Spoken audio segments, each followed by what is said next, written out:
Hey guys, it's Natalie from Mindfully Healthy Living. Today I'm showing you how to make one of my favorite natural remedies to keep in the kitchen, a garlic honey ferment. It's simple, powerful, and one of those recipes that just gets better the longer it sits. We'll go over exactly how to make it, what to look for as it ferments, and a few easy ways to fix anything that doesn't look quite right. You only need a few things: fresh garlic, raw honey, and a clean jar. I like to add a sprig of thyme or a pinch of red pepper flakes for extra flavor and antioxidant support. Also, don't forget your wooden spoon. Start by peeling your garlic cloves, then lightly crush them, just enough to release the juices but not turn them into paste. Crushing activates the allicin, which is what gives garlic its natural immune-supporting power. Fill your jar about halfway with the garlic, then pour in raw, unpasteurized honey until all the cloves are covered. Leave about an inch or two at least of space at the top so the ferment has room to breathe. If you'd like, add a little thyme or a few red pepper flakes. Thyme helps support the lungs, and the peppers add warmth and improve circulation, both perfect during cold season.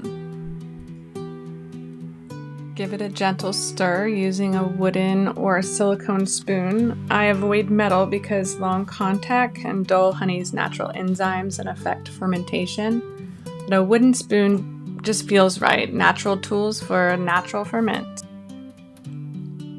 Store it in a cool, dark spot, and here is what to watch for.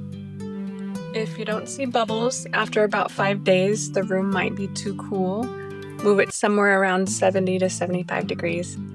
If garlic floats up, that's normal. Just tip the jar gently or stir with your wooden spoon to keep everything coated. If the honey crystallizes, set the jar in a warm but not hot water to soften it. And if you ever see mold or smell something off, toss it and start again. A healthy ferment should smell like sweet garlic, strong but pleasant. Periodically open your jar and let it burp because gases will release. And understand that it may smell a little like sulfur. That is normal. After about a month, it's ready. Take a spoonful at the first sign of a cold. Drizzle it over veggies or toast, or stir it into your tea. Because it's fermented, the nutrients are more bioavailable. Your body can actually use more of the good stuff from both the honey and garlic. It's sweet, soothing, and deeply nourishing.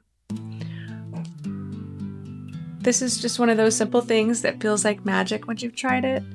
It's my go-to natural antibiotic. It takes just a few minutes to put together, and your body will thank you for it all season long. If you enjoyed this video, make sure to like, subscribe, and visit the link below for the full recipe and step-by-step details on mindfullyhealthyliving.com. See you next time.